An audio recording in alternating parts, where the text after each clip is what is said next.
The Rigby estate had stood, imposing yet serene, amidst the rolling hills of the English countryside for over 2 centuries. Its stone walls, cloaked in ivy, held the chill of the early spring air, while inside, the warmth of numerous fireplaces fought back the morning mist that clung to the vast gardens. On this particularly somber morning, the ancient oaks stood as silent witnesses to the arrival of the Rigby family, convened not for the customary summer gala, but for a gathering marked by the shadow of loss. Eleanor Rigby, the second eldest of the 4 siblings, drove through the wrought iron gates, her eyes briefly catching the reflection of the grand manor in the rearview mirror.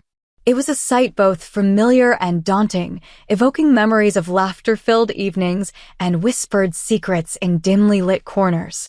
Today, however, the estate seemed to echo with a different tone, one of whispered grievances and unsettled scores. As she parked her car beside the fountain, whose cherubs had frolicked in its waters for generations, Eleanor's heart clenched. She hadn't been back since her father's funeral 2 months ago. Stepping out, Eleanor adjusted her coat against the brisk wind, her mind racing through the possible scenarios that might unfold today. Her brother Charles, ever the opportunist, had been unusually silent since their father's passing. That silence spoke volumes to Eleanor. It was the calm before a storm she knew she must weather. Charles, on the other hand, stood at the east wing's bay window, overlooking the driveway. His stance was rigid, the morning light casting shadows over his sharp, calculating features. At 39, he had taken the mantle of the eldest son to heart, often overshadowing his siblings in both business and personal matters. Today was no different. He watched as each member of the family arrived, his mind plotting, weighing his words and actions like a gambler with a royal flush. Inside the manor, the rest of the family trickled in. The air was thick with the scent of old wood and lavender polish, the grand hallway adorned with portraits of Rigby's past, their stern gazes surveying the new generation. The housekeeper, Mrs. Collins, a stout woman who had served the family for over 3 decades, greeted each member with a somber nod. Her eyes, however, lingered longer on Eleanor, a silent exchange of solidarity. The siblings gathered in the drawing room, a majestic space dominated by a large stone fireplace. Antique furniture lined the walls, each piece a testament to the family's enduring legacy and accumulated wealth. The atmosphere was tense, each person acutely aware of the gravity that the reading of the will would bring. Whispers filled the room, a low murmur punctuated by the occasional clink of china as tea was served. Eleanor took a seat by the window, her gaze lost in the sprawling lawns where she and her siblings had played as children. The weight of her father's legacy was a heavy cloak around her shoulders, but she was determined to bear it with dignity. She knew the importance of today. It was not just about dividing wealth, but preserving what generations had built. As the clock chimed 10, the family lawyer, Mr. Gregory, entered the room. His presence signaled that the moment had arrived. Papers rustled as he prepared to read the will, the legal document that held the future of the Rigby family. Eleanor straightened, her eyes meeting Charles's for a brief, electric moment. The battle lines were drawn, and as the first words of the will echoed through the room, the storm began to break. The grand drawing room of the Rigby estate was steeped in the quiet tension of anticipation as Mr. Gregory, the family solicitor, cleared his throat. The heavy curtains were drawn, casting the room into a respectful gloom, befitting the solemnity of the occasion. Each member of the Rigby family sat rigidly, their expressions a mask of stoic calm or thinly veiled anxiety. "Thank you all for gathering here today," Mr. Gregory began, his voice resonant against the high ceilings adorned with intricate plasterwork. "As you are aware, we are here to read the last will and testament of Mr. Alastair Rigby, deceased these past 2 months. He adjusted his glasses, the legal documents in his hands a tangible echo of finality. Charles sat forward, his eyes sharp and calculating. Eleanor, maintaining a composed exterior, felt her heart beat with a mix of dread and resolve. The younger siblings, Margaret and James, looked on, visibly nervous about the implications of the will on their futures. Mr. Gregory unfolded the will, the paper rustling softly in the quiet room. I, Alastair Rigby, being of sound mind and body, hereby declare this to be my last will and testament, he read. The formal words seemed to hang in the air, each one laden with the weight of finality. As to my physical and liquid assets, Mr. Gregory continued, I have made the following provisions. He paused, looking over the rim of his glasses at the family assembled before him. To my son, Charles, I bequeath the sum of £200,000, along with the Rigby flat in London. A gasp went through the room, subtle but audible. Charles's face hardened, his hands tightening into fists on his lap. It was a significant amount, yet far less than what he had expected as the eldest and once favored son. To my daughter Eleanor, Mr. Gregory read on, I bequeath the sum of £300,000 and the management of the Rigby Charitable Foundation. Eleanor's brow furrowed slightly, surprised by the responsibility and trust her father had placed in her, more so than the sum of money. And to my other children, Margaret and James, the solicitor's voice filled the room, I bequeath the remainder of my estate equally, including the shares in Rigby Enterprises and the country estate where we are currently gathered. Silence enveloped the room as the full impact of the will's contents settled over the family. Margaret and James, who had braced themselves for minimal inheritance, exchanged glances, a mix of relief and disbelief on their young faces. Charles was the first to break the silence. There must be some mistake, he said sharply, his voice cutting through the room like a knife. This cannot be my father's final wish. Mr. Gregory looked at Charles with a calm, unyielding gaze.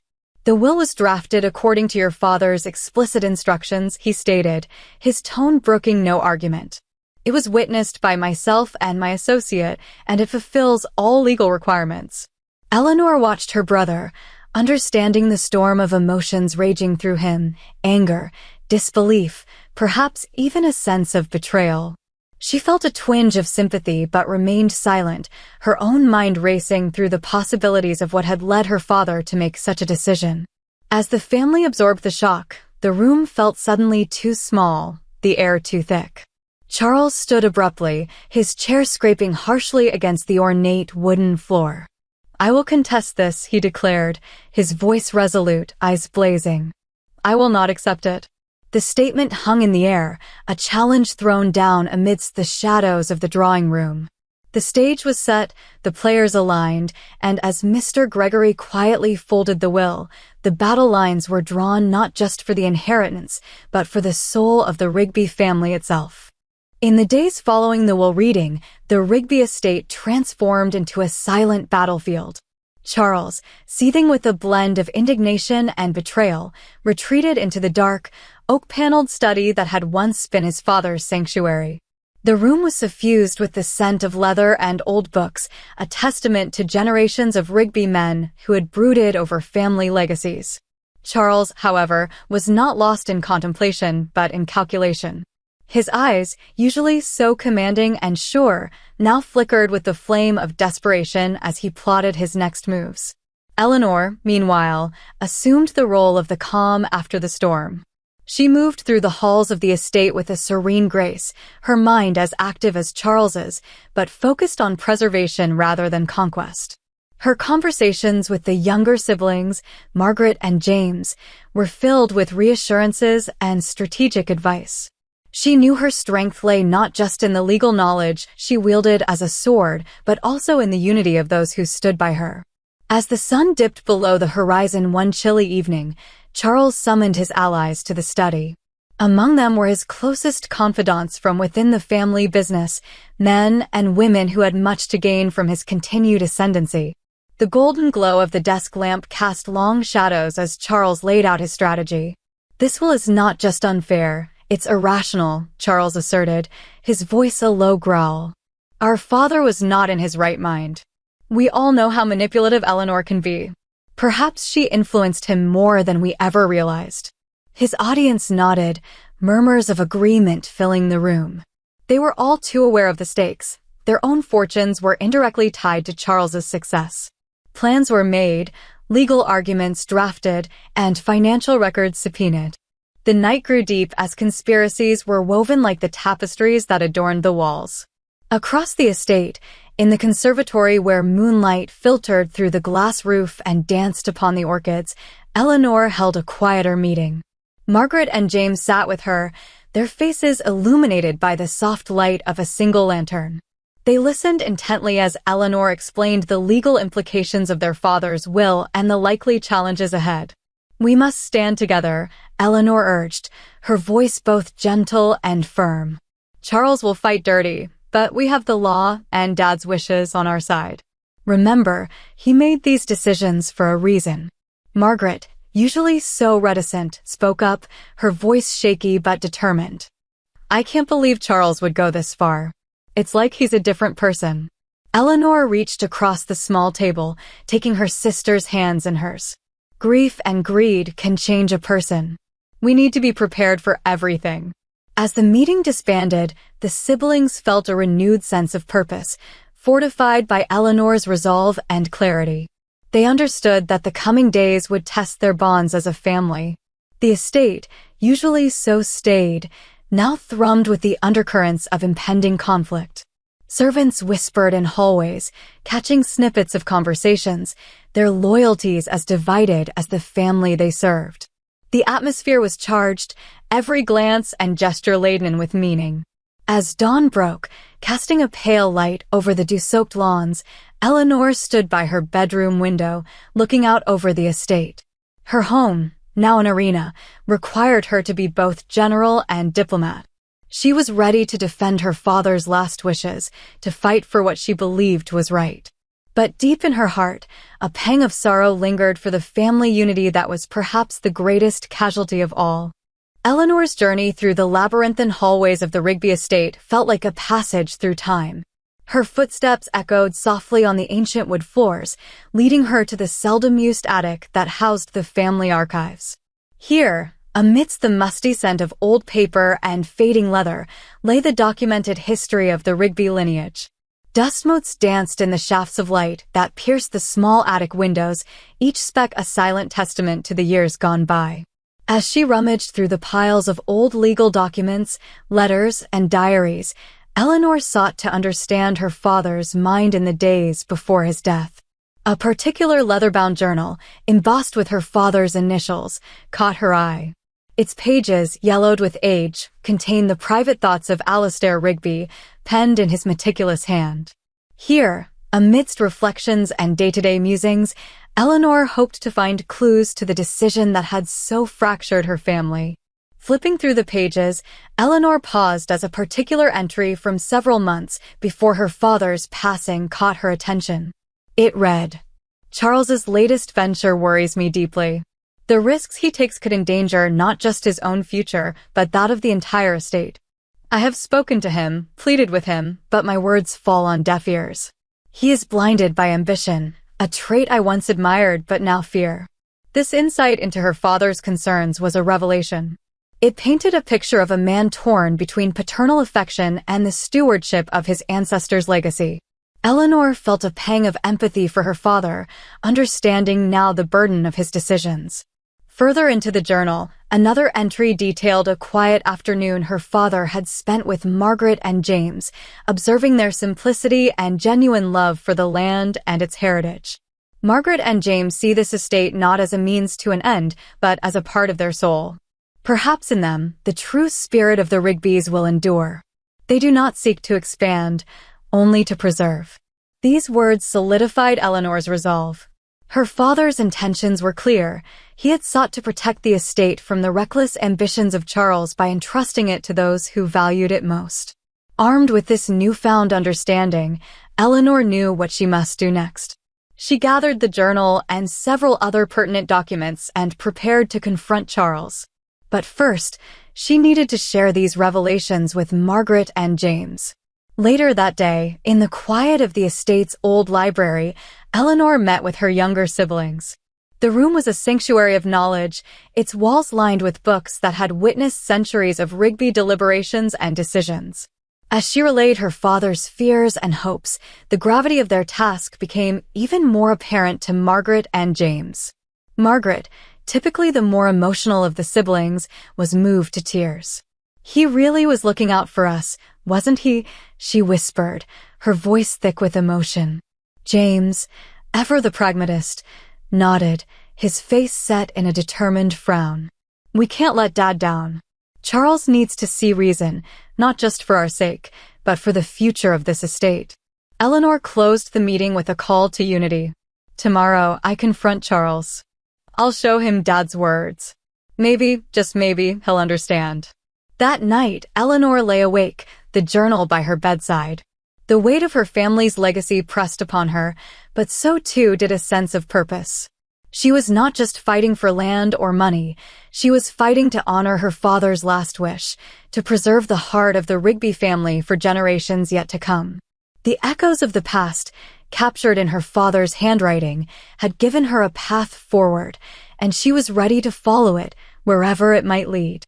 The morning sun cast a golden light across the Rigby estate, its rays cutting through the fog of tension that had settled over the manor. Today, Eleanor would confront Charles, armed not just with legal documents, but with the moral weight of their father's private thoughts.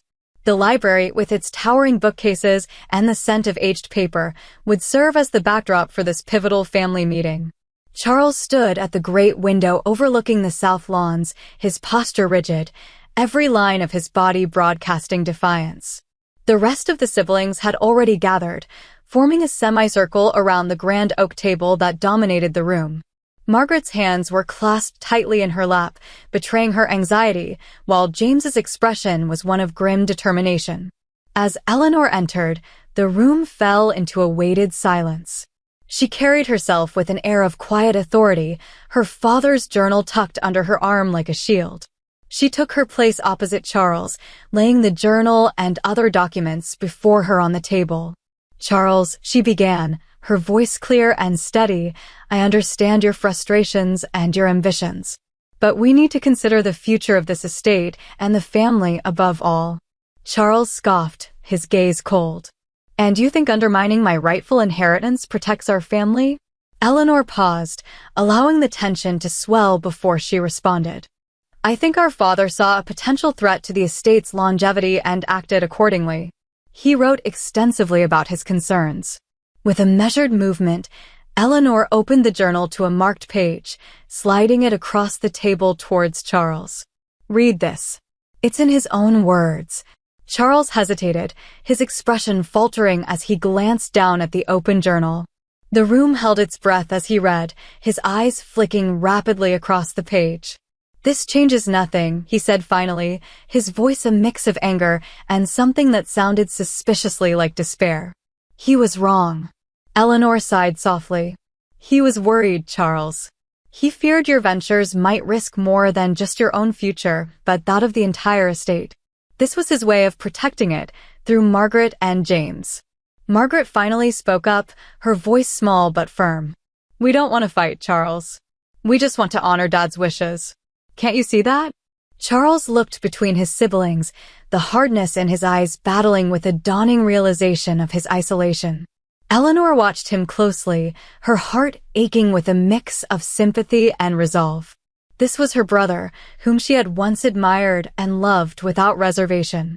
But now, they stood on opposite sides of a chasm that seemed too wide to bridge.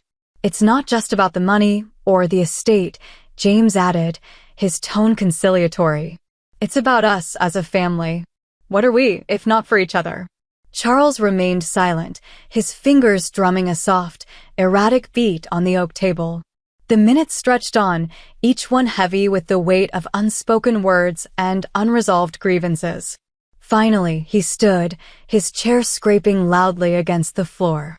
"I need to think about this," he muttered, more to himself than to anyone else, and left the room with a palpable sense of defeat. Eleanor let out a breath she hadn't realized she'd been holding. The confrontation had not yielded a clear victory, but perhaps it had ignited a spark of reflection in Charles. As she gathered the papers, her eyes lingered on the doorway through which her brother had disappeared. This family, like the estate, was weathered and worn, marked by time and trials. But it was not yet broken. As long as there was still a chance to mend the fractures, Eleanor would fight, not just for the estate, but for the heart of the Rigby family itself. The days following the confrontation were thick with a suspenseful calm that enveloped the Rigby estate like the heavy, oppressive air before a storm. Eleanor could feel the weight of uncertainty pressing upon the household, each member lost in their own thoughts and fears about the future. Charles had secluded himself in the western wing of the manor, a part of the estate he had always claimed as his personal sanctuary. Here, amid the dark wood paneling and heavy drapes that shut out the soft light of early spring, he brooded over his dwindling options. The words of his father, relayed through Eleanor and the pages of his journal, haunted him. They echoed in the dim corridors of his mind, a relentless reminder of what he stood to lose. In contrast, the rest of the family found a fragile sense of unity in their shared purpose. Margaret and James, usually so reticent in matters of conflict, had taken to joining Eleanor in the library each morning to discuss strategies and scenarios, determined to uphold their father's wishes. Their meetings were marked by quiet intensity, each aware of the stakes at play. As Eleanor prepared for yet another day of uncertainty, she received an unexpected message from Charles requesting her presence in the garden pavilion, a neutral place, away from the oppressive atmosphere of the manor. Curious and cautiously hopeful, Eleanor agreed. The garden pavilion overlooked the east lawns, where the early blooms of daffodils and tulips were beginning to push through the cold earth. The beauty of the scene stood in stark contrast to the tension that awaited her. Charles was already there when she arrived, standing by the open windows, his figure silhouetted against the light. He turned as she approached, his expression unreadable. "Eleanor," he began, his voice more subdued than she had heard in days, "I've been doing a lot of thinking." Eleanor remained silent, giving him space to continue. "I've been stubborn," he admitted, his gaze drifting to the gardens outside. "And maybe I didn't want to see the truth of Father's concerns. But I've looked over everything again, the accounts, the plans, his journal. I can't fight this, not without tearing apart what little is left of our family." Eleanor listened, a mixture of relief and wariness tempering her response. "So, what are you saying, Charles?" He sighed, a sound of defeat mixed with resignation. "I'm saying I won't contest the will. I'll accept Father's decision. But I want something in return." "And what's that?" Eleanor asked, her voice steady despite the quickening of her heart. "Assurance," Charles replied, turning to face her fully now. "Assurance that the estate and the business will not just be about preservation, but about progress too. I want to be involved, Eleanor, not as the head, but as a part of it. I need to know that I have a place here." Eleanor considered his words, weighing them against the myriad outcomes she had envisioned. "If you're willing to work with us, truly work with us, then yes, you have a place here. But it has to be about more than just profit, Charles. It has to be about this family's legacy." Charles nodded, the tension in his shoulders easing slightly. "I understand. And I'll try. That's all I can promise right now." It was not a perfect resolution, but it was a start, a turning point from which they could begin to rebuild. As they left the pavilion together, walking back towards the manor, the spring air felt a little lighter, a little warmer. The path ahead would be fraught with challenges, but for the first time in weeks, Eleanor felt that perhaps, just perhaps, they could face them as a family. The Rigby estate, once shrouded in the somber tones of discord, slowly began to breathe a lighter air as spring unfurled its hopeful hues across the landscape. The resolution reached between Eleanor and Charles had not immediately dispelled all the shadows, but it had opened a window, allowing the first warm breezes of reconciliation to stir the long stagnant curtains of the manor. In the days that followed, the household witnessed a subtle transformation. Charles, having relinquished his challenge to the will, started to engage with the estate's affairs in a manner that was less commanding and more collaborative. His meetings with Eleanor and the others were no longer battlefields, but forums for genuine discussion about the future of the estate. Eleanor found herself cautiously optimistic. Watching Charles interact with Margaret and James, she felt a burgeoning hope that perhaps their family could mend the rifts that had so nearly torn them apart. Yet, she remained vigilant, aware that old habits and resentments could resurface if not carefully managed. Margaret and James, for their part, took their new responsibilities seriously. Margaret began to oversee the conservation efforts on the estate, a project that brought her immense satisfaction and allowed her to connect more deeply with the land she loved. James, interested in the business side, worked closely with Charles to learn the nuances of the family enterprises, bringing fresh ideas that were initially met with skepticism but gradually gained respect. The estate itself seemed to respond to this new era of stewardship. The gardens were lush and meticulously kept, the staff moved with a renewed sense of purpose, and even the ancient walls of the manor seemed to stand a bit prouder under the careful management of its heirs. As the season changed, the family decided to host a garden party, not just for themselves, but as a celebration for the entire staff and their families. It was a gesture of goodwill and gratitude, a symbol of the family's renewed commitment to each other and to those who helped maintain their legacy. The day of the party dawned clear and bright. The lawns were dotted with tables laden with food prepared by the kitchen staff, colorful bunting fluttered in the breeze, and laughter filled the air, a sound that had been all too rare in recent months. Eleanor watched as Charles helped set up chairs, joking with the groundskeepers, and she felt a warmth in her heart that had nothing to do with the sunshine. During the party, Eleanor took a moment to speak to the gathered guests, her family standing beside her. "Today is not just a celebration of the start of summer," she announced, her voice carrying over the crowd. "It's a celebration of all of us together. This estate, this family, depends on every single one of us working together, respecting each other, and moving forward together." The applause was heartfelt, and as it died down, Charles stepped forward. His glance at Eleanor was one of gratitude before he addressed the crowd. "I've learned a lot recently about humility and about family," he admitted. "I'm here to work with all of you, to learn from you, and to make sure that we all succeed." As the party continued into the evening, Eleanor found herself standing beside the old oak that overlooked the festivities. The tree's sturdy branches stretched wide, its leaves whispering in the gentle evening breeze. Like the tree, the Rigby family had deep roots and, she hoped, the resilience to withstand storms. The path ahead would undoubtedly hold challenges, but as Eleanor looked at her family, her home, and the people around them, she felt ready to meet whatever came their way. Together, they would write the next chapter of the Rigby legacy, one filled with cooperation, respect, and a newfound appreciation for each other. This, Eleanor realized, was not just a new dawn for the estate, but for each of them as part of this storied family.